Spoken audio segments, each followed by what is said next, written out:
Grand Canyon and Seattle University are the newest members of the West Coast Conference. So what does it mean for Gonzaga?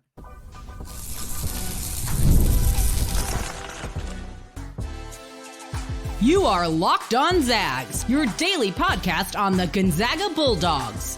Part of the Locked On Podcast Network, your team every day.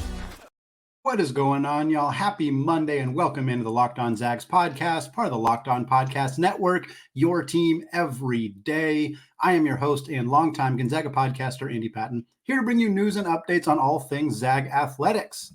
Today's episode of Locked On Zags is brought to you by LinkedIn Jobs. These days, every new potential hire can feel like a high-stakes wager for your small business. That's why LinkedIn Jobs helps find the right people for your team faster, and they do it for free. So post your job for free at linkedin.com/lockedoncollege. Terms and conditions apply. Well, folks, over the weekend, in fact, about an hour after I published my Friday episode of Locked On Zags, we found out that the WCC has officially extended invitations which were accepted to both Grand Canyon University and Seattle University to join the West Coast Conference. We're going to talk about what that means for Gonzaga. We're also going to meet Grand Canyon, talk about their history, talk about their recent success. We're then going to close out the show meeting SeattleU, talk about their very, very rich basketball history, their time in the WCC back in the 70s, culminating with them getting back to the Division I level and their recent success as well. And folks, the conversation about what this means for Gonzaga is going to be spread out over multiple parts. This is a lengthier conversation. We're going to talk more conference realignment in future episodes. We're going to talk about more of some of the nitty-gritty details, but we are going to start with just some information about this news and a little bit about kind of an overall view of what it might mean for Gonzaga in the short term. So the vote was finalized on Friday. Once every member institution had voted yes to accept Gonzaga to accept SeattleU and Grand Canyon into the conference, the schools were then offered the opportunity to accept. They did. This is going to happen July 1st, 2025. That is when both Grand Canyon and SeattleU will officially be members of the WCC. They will be the 10th and 11th full-time members. As a reminder, the WCC is down to just 9 schools right now. Yes, Oregon State and Washington State are joining for this upcoming season as partial members, every sport outside of football and baseball, but that is considered a temporary assignment there by every indication.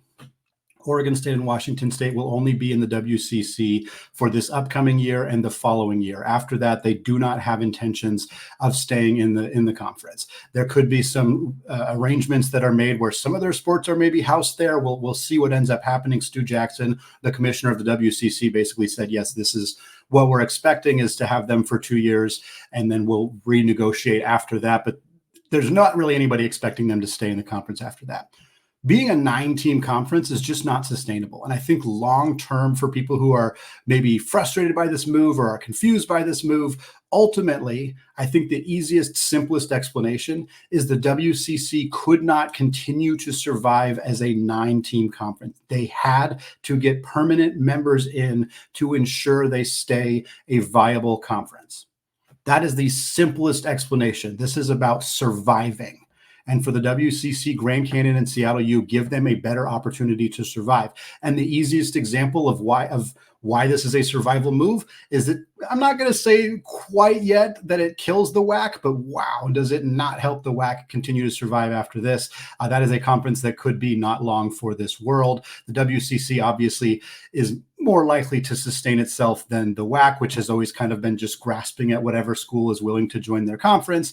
But it is proof of why a conference like the WCC would make a move like this. There will be a 1-year overlap where Grand Canyon and SeattleU are in this conference alongside Oregon State and Washington State. That means that for 1 year, the WCC will be a 13-team conference. That's pretty cool. And I know there is concern.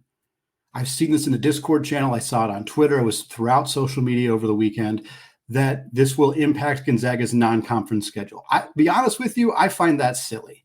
And I think we'll start there with the how does this impact Gonzaga with, again, the specific conversations about what this means for Gonzaga's quest for the Big 12, or if there's still conversations with the Big East, or if Gonzaga could get involved in a Pac-12 Mountain West kind of combo league that could happen in a couple of years. All of that we're going to talk about in future episodes. But for right now, for Gonzaga, I don't understand the argument that this is going to dramatically impact Gonzaga's non-conference schedule. It just doesn't seem like Gonzaga is going to be like, well, we can't schedule a home and home with UConn because SeattleU is in the conference. Like that's not what's going to happen. Gonzaga is probably going to lose a bye game or two in those situations, but there's really only going to be 1 year where there's the big 13-game conference schedule. And after that, it'll drop back down to 11. We'll see what the scheduling agreement is at that point. Obviously, we're talking a couple years down the line. Maybe Gonzaga will be more seriously exploring other options. Who knows what that situation might look like? They may not even be in the conference by 25, 26. I think they probably will be, but I don't know for sure that they will be at that point. So Gonzaga's got a 2-year deal with UCLA. They just agreed to. They got 2 more years with Washington. They got 4 more years with Kentucky. They got the battle for Atlantis this year. They're in conversations with that Players Era NIL tournament, where the schools that participate get $1 million toward their NIL collective. Most of the schools that have already signed up for that signed up for a 3-year deal to participate in that event for the next 3 seasons. Gonzaga has not officially signed up for it yet, but there's a lot of smoke that they will. And if that's the case, you have Gonzaga basically locking themselves into an MTE for the next 3 years that has a lot of prolific programs in it: Alabama and Houston and Creighton and Oregon, except San Diego State, et cetera, et cetera. You have this deal with Kentucky locked up. You have Washington. You have UCLA. Gonzaga's not going to just stop scheduling marquee non-conference games because the WCC schedule is a little bit more expanded. There are other minute ways that I think this is going to impact Gonzaga that I've seen a lot of focus on social media, a lot of conversation revolving around, well, isn't this going to cost Gonzaga money in units because of the NCAA tournament? Because SeattleU and Grand Canyon aren't necessarily locks to make the NCAA tournament. Yeah, it might cost Gonzaga a little bit of money. They'll make a little bit less money from the success they have in the NCAA tournament because SeattleU and Grand Canyon are in the tournament. Potentially. Again, Grand Canyon, maybe they'll get an at-large bid. Who knows? That is possible. SeattleU is probably not quite there yet in terms of at-large consideration. They're not as bad as people think they are, and we will talk about that later in the show. But I don't know. For me, I guess I'll soapbox it briefly here. If your immediate reaction to seeing a school like SeattleU, that is a Jesuit Catholic institution that clearly belongs institutionally in the WCC, that has grown dramatically as a basketball factory, they're very good the last couple of years. Or if you look at Grand Canyon, and I know there are issues with Grand Canyon as an institution. I understand that. I'm not going to pretend that those don't exist. They do. People do not like the for-profitness of it, the kind of what they perceive as being a little bit predatory in the way that they go about their business. Higher education has that issue kind of outside of just Grand Canyon, but without getting all the way into the weeds in that. If your first reaction is seeing a good basketball school in Grand Canyon and a very obvious institutional match from SeattleU going into the WCC, if your first reaction is super negative to that, I don't know what to tell you. The WCC is not just Gonzaga. It's not just Gonzaga and St. Mary's. This is a conference that has to do right by themselves. And adding Grand Canyon and SeattleU is a strong, sustainable move for the WCC. It may not be the perfect thing for Gonzaga, although I'll acknowledge that Gonzaga voted both these schools in. They had been hesitant about SeattleU in the past. They have voted them in this time. It sounds like that was kind of a concession to get Grand Canyon in, but they did accept and allow and vote them in. I do not see this as a bad thing for the WCC at all. You could make a slight argument that it is maybe a neutral for Gonzaga, but I'm not going to argue that it's a negative for Gonzaga either. They get an extra game in Seattle. And yes, folks, that game's going to be played at Climate Pledge Arena. SeattleU plays the majority of their home games at Climate Pledge Arena, about 50-50. It's been kind of up in the air, depends on the year, depends on how the schedule shakes out. They're going to almost certainly build a new arena on campus. That has been something that's been in the works since I worked there, which was a long time ago. So it is going to happen.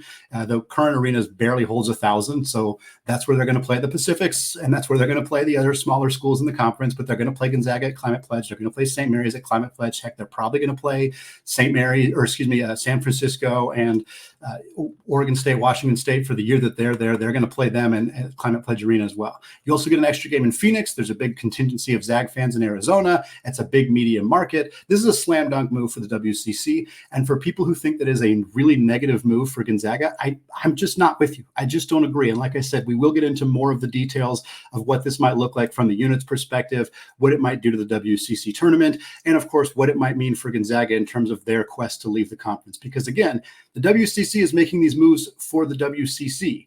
And it's not as a slam to Gonzaga or like a middle finger to Gonzaga. It's because they need to be sustainable in case Gonzaga leaves. The worst thing the WCC could do as a conference is continue to placate Gonzaga and not make moves for their future, not make moves to help the WCC, and just continue to do everything Gonzaga wants until Gonzaga leaves. Then the WCC is caught holding the bag in a really bad way. And I know we're not a WCC podcast, we're a Gonzaga podcast, and we want what's best for Gonzaga.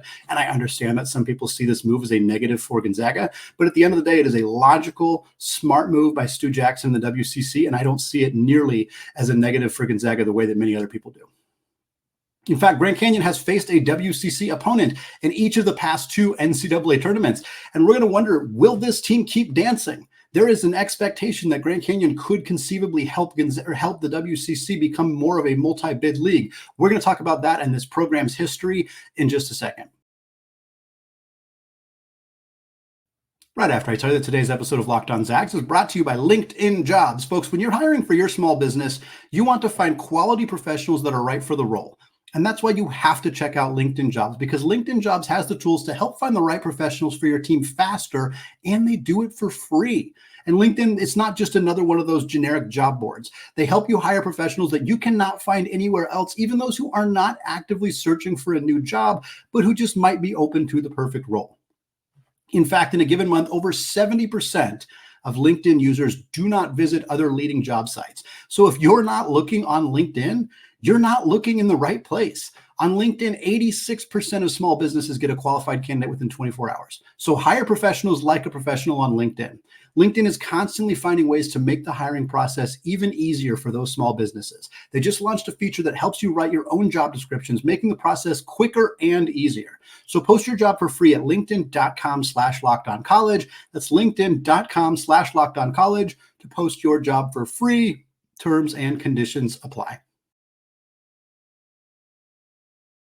All right, segment 2, still Andy Patton, still Locked On Zags podcast, and we are talking about the WCC expansion, adding both Grand Canyon and Seattle University into the conference starting in the 2025-26 season. We talked about what this means for Gonzaga. We'll have more conversation about that in future episodes, but what I want to do now is spend the next 2 segments introducing these 2 schools. It's obviously going to be just a broad overview. We can't get all the way into the nitty gritty, but we are going to start here with Grand Canyon. Grand Canyon kind of burst onto the scene about a decade ago. They became a Division I school and joined the WAC in 2013. They had 2 mediocre seasons under Dan Marley, former Phoenix Suns player, a guy who was a very successful NBA player and kind of a headlining hire for Grand Canyon to make in their first couple seasons. Didn't go great until 2015, 2016. They broke out. That season went 27-7, including 11-3 in the WAC. The following year, 2016-17, they were also a 20-win team, 22-9, 11-3 in the conference. The following year, 22-12 and 9-5 in the WAC. But they didn't make the NCAA tournament. New Mexico State continued to have kind of a stranglehold on the Western Athletic Conference. Grand Canyon continued to have success. They also had some eligibility things because they were a new Division I team. We saw them take a little bit of a dip in 2018-19. They were still a 20-win team, barely, 20-14. They went 10-6 in the conference. The next year, they continued to kind of start moving in the wrong direction. So the athletic department made the move, fired Coach Dan Marley, brought in Bryce Drew. Bryce Drew is a college basketball legend from his time as a player at Valparaiso.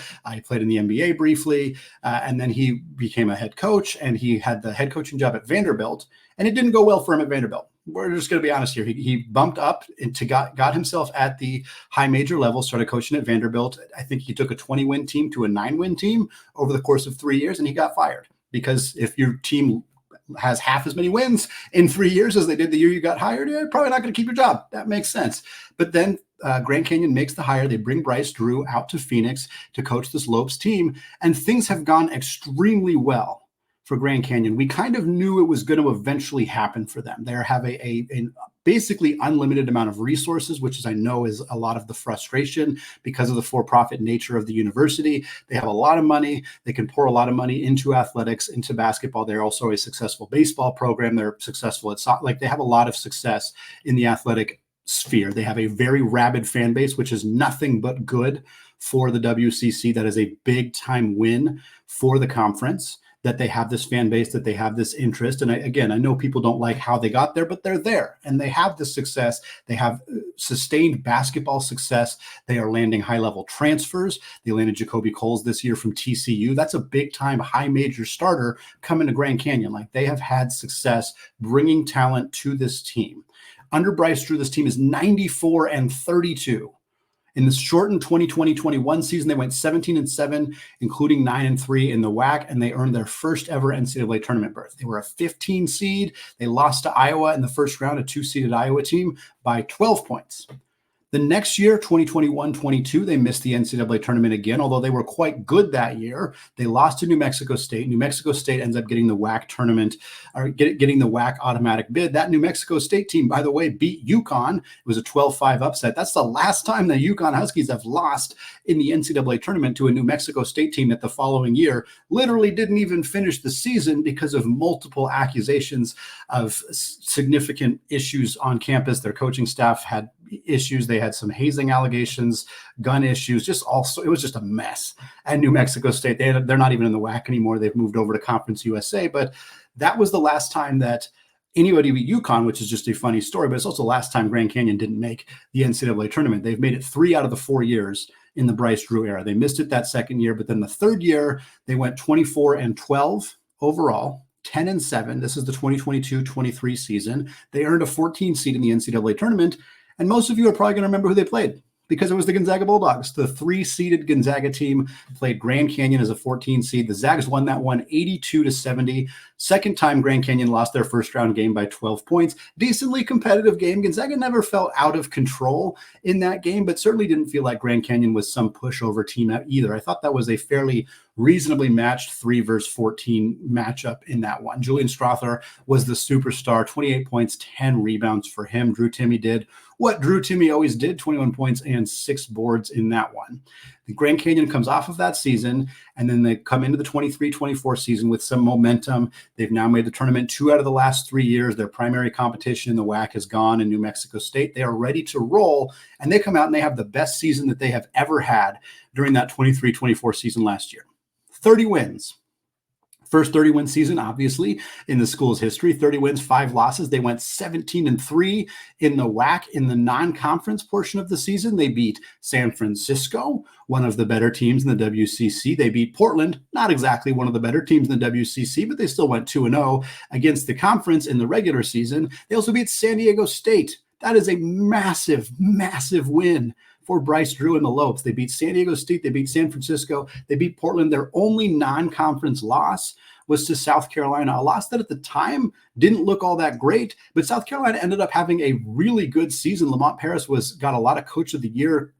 I think he won some of the Coach of the Year awards for how successful he was out South Carolina. They ended up getting a 6 seed in the NCAA tournament as an at-large. So if that's your only non-conference loss for a mid-major school in the WAC, is to a team that ended up getting a 6 seed, whereas you beat a team in San Diego State that earned a 5 seed, you're feeling pretty good about how your season shapes together. One of the losses that they had in conference play, their first conference loss, was on the road at SeattleU, one of the few teams that played them competitively in the WAC last year. After all of that, after a successful run through the Western Athletic Conference Championship, after a successful non-conference season, after the first 31 year in program history, they earn a 12 seed in the NCAA tournament.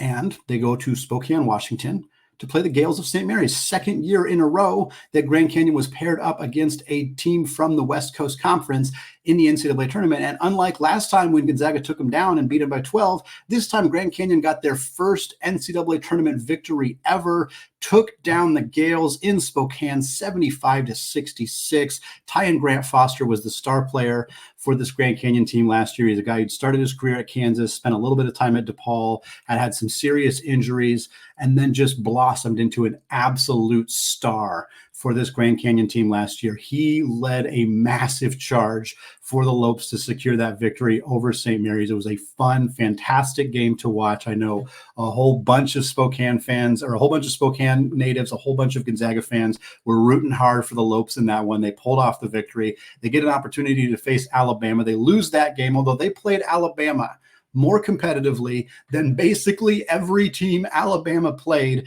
until they got into the Final Four when they lost to UConn. Grand Canyon played Alabama just about as competitively as North Carolina, the number 1 seed in that region. Grand Canyon played Alabama more competitively than Clemson, who was the 6th seed in that region. Had Grand Canyon made some adjustments in the second half of that game, it felt like there were some coaching things that maybe didn't go great. They just got out-athleted. Alabama was an incredibly gifted, talented, athletic team last year. Grand Canyon just didn't quite have the horses to hang with them for an entire 40 minutes, but they played them very competitively. And losing as a 12 seed in the second round to a 4 seed that goes to the Final Four and losing by just 11 points, I think you feel pretty good about that if you're Grand Canyon. So that's where we end. That's where we wrap the current history for Grand Canyon. The conversation about getting Grand Canyon in the WCC has been in the works for a very long time. They don't fit as much institutionally. And it sounds like, again, that was part of the concession of like, okay, we're going to let Grand Canyon in, but we want to bring in another school with them. We're going to bring in SeattleU, who's more of a fit to kind of appease the presidents, more of a fit to kind of appease the conference institutionally as being, Catholic focused, smaller religious schools. Whereas Grand Canyon, again, is not any of those things, but it's still a good move for boosting the men's basketball profile of the conference. And the WCC, Stu Jackson, the rest of the leadership, they're very aware of what they need to do to sustain the conference, and that is to have success in men's basketball. Almost nothing else matters. That is critical and key for them. And so Grand Canyon absolutely fills that need for this conference going forward. Well, every major West Coast city, every single one of them on the West Coast has a Catholic school now in the West Coast Conference. How long until Seattle is challenging for a top 5 spot in the WCC? We're going to talk about that in just a second. Right after I tell you about today's sponsor, FanDuel. It is playoff time in both the NBA and the NHL. Baseball is in full swing, and folks, FanDuel is your place to bet on every single game. Because right now, new customers will get $150 in bonus bets guaranteed. That's $150 in your pocket. So bet on everything from slap shots to home runs to slam dunks, all in an app that is safe, secure, and super easy to use. 2025 NCAA Tournament odds have been out since the day the 2024 NCAA Tournament ended. Gonzaga began the betting at plus 3,000 odds to win it all. Their ability to retain the majority of their talent and bring in Caliph Battle has bumped them all the way up to plus 1,800 odds to win it all in 2025. If you're somebody who likes to throw some money down on the Zags each and every year, what are you waiting for? Those odds are probably only going to get better for the Zags and worse for the better. So definitely throw some money down right now. Visit FanDuel.com/lockedon and you can make your first bet an automatic W. FanDuel, America's #1 sportsbook. All right, folks, closing out the show today, talking about the other new addition in the West Coast Conference, the Seattle University Redhawks. Folks, I didn't mention this at the top. Many of you who are everyday listeners, you probably already know this.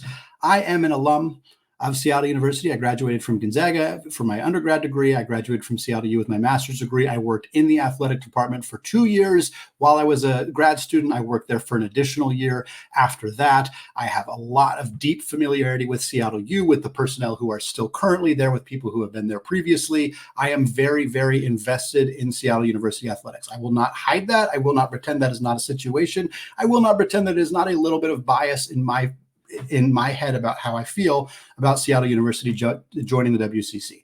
But I'm going to give you a little bit of a history lesson about this Redhawks program. The program rose to prominence in the 50s and 60s, and I mean significant prominence.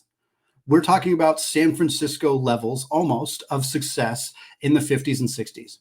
SeattleU made the NCAA Tournament 11 times from 1953 to 1969. 11 times in that 16-year stretch.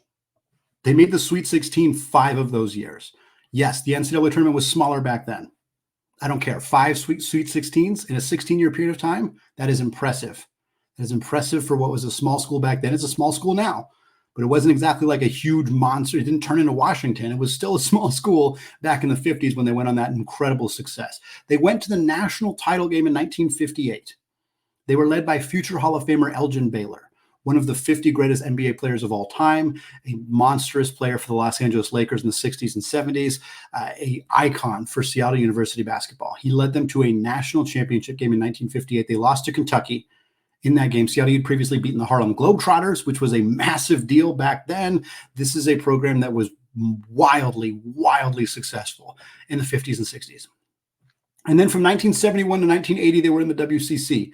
It was called the WCAC at that time, but it is still the same conference. They're still considered a former affiliate member of the WCC. They were in that conference again for 9 years. They went 67-59 in conference play. But the problem is, over that period of time, funding for Seattle University cratered. Part of it was major companies that were based in Seattle were moving. Boeing was a big one. They changed their location. There was a lot of industry that moved out of Seattle proper at that time. It caused a big funding issue for the university. And one of the decisions that the school made was to drop the athletic department down to NAIA, not from D1 to D2 or D3, literally dropped all the way out of the NCAA picture and dropped to become an NAIA program in 1980. This was a death sentence for any of the momentum that Seattle University had as a potential sports powerhouse was gone. They were no longer a Division I institution, and they remained that way all the way until 2010 was when they finally made it back to the Division I level, a 30-year gap that Seattle U is very obviously still trying to recover from in terms of building themselves into a legitimate Division I sports enterprise. Now, they have had success. They have had success on the soccer pitch, lots and lots and lots of it, like an astonishing amount of success. They have had success on the baseball field. Tarek Skubal, the starting pitcher for the Detroit Tigers, one of the best pitchers in the entire American League, comes from Seattle University. They have multiple other major leaguers right now. They have had success on many other areas of sports since coming back to Division I in 2010. Basketball, it's taken them a little bit longer. They joined the WAC in 2012 for the 2012-13 season. Cameron Dollar was their head coach, former UCLA point guard. He was their head coach through 2016-17. And things did not really go well. And you can't really blame Dollar. This was a low resource institution that had just switched up to the D1 level. As somebody who worked there at that time, trying to get the university to understand what Division I looked like compared to where they were before, like trying to get professors to understand that student athletes are allowed to miss classes. Like that was a big fight that was happening. Like this school did not understand what Division I athletics looked like in the early stages of switching back to D1. Now they have gotten there. They fired Cameron Dollar after he went 27-49 in the WAC. They brought Jim Hayford in, the head coach at Eastern Washington. He led them to their first 20-win season in the 2017-18 season. He spent a couple more years there. He ended up getting fired for an incident that happened during a game. Chris Victor, who was his associate head coach, took over as the head coach. And Chris Victor has now taken Seattle U to 3 straight 20-plus win seasons. Most people listening to the show probably are not aware of how good Seattle U has been in the last couple of years. In 21-22, they went 23-9, including 14-4 on the WAC. The following year, 22-23, they went 20-12, including 11-7 in the WAC. Last year, they went 23-14, including 11-9 in the WAC. If you're looking at 23-14 and figuring out how in the heck did Seattle U play 37 games last year, that's because they won the CBI. They got invited to the College Basketball Invitational Tournament, and they won the whole thing. 4 straight wins, took home a trophy. That's a big accomplishment. Yes, it is not the NCAA Tournament. It's not even the NIT. I get it. I get that there might be people scoffing or rolling in their eyes, whatever. A program that wasn't D1 until 2010, that hasn't had a really good coach until 2017, is now winning 20-plus games 3 years in a row, is going well over 500 in the WAC, is beating teams like Grand Canyon. They beat Washington last year. You know what Gonzaga didn't do? They didn't beat Washington last year. This Seattle U team is good. Are they great? No. Are they instantly going to be a top 5 team even in the WCC? Probably not. Not while Oregon State, not while Washington State is there, I should say. But people who think this is equivalent to Pacific or even Pepperdine, no. I think this is a better team than that. Seattle U is also a more resource-rich institution than that. Seattle U has a bigger athletic department budget than Portland and St. Mary's. Bigger athletic department budget than both of those two programs. They also play a huge chunk of their home games, like we mentioned earlier, at the Climate Pledge Arena. For Gonzaga, this is an opportunity to play another game at Climate Pledge Arena. It's an opportunity to play against another similar institution. And for the WCC, it's the chance to bring in a school that has shown growth, that has shown the potential to continue to build their athletic programs with a strong trajectory going forward. That's the same situation for Grand Canyon. They're obviously further along in their development because they have a different situation with finances, with various other things like that. But these are two programs that are trending in the right direction, and the WCC struck at the right time to bring them into the conference to keep the conference's long-term sustainability more viable. And it is not a move that impacts Gonzaga in a negative enough way for me to not view this as an overall positive thing for the Zags, for the conference, for college basketball, and of course, for SeattleU and Grand Canyon. Folks, we're going to talk a lot more about this. We're going to talk about what this means for Gonzaga and the Big 12, the Big East, and the Mountain West Pac-12. That's going to be Tuesday's show. We're going to hopefully have some guests on to help break down more about what these moves mean for Gonzaga, for the WCC, for Grand Canyon, for SeattleU. All of that coming up later this week. We'll, of course, continue to keep you updated on any other things going on in college basketball. Anton Watson at the G League Combine, what that might look like. Michael Ajayi at the NBA Draft Combine, various other things all coming your way. We'll also talk about what these moves mean for women's basketball and other sports for Gonzaga as well. Thanks for listening. And until next time, as always, go Zags.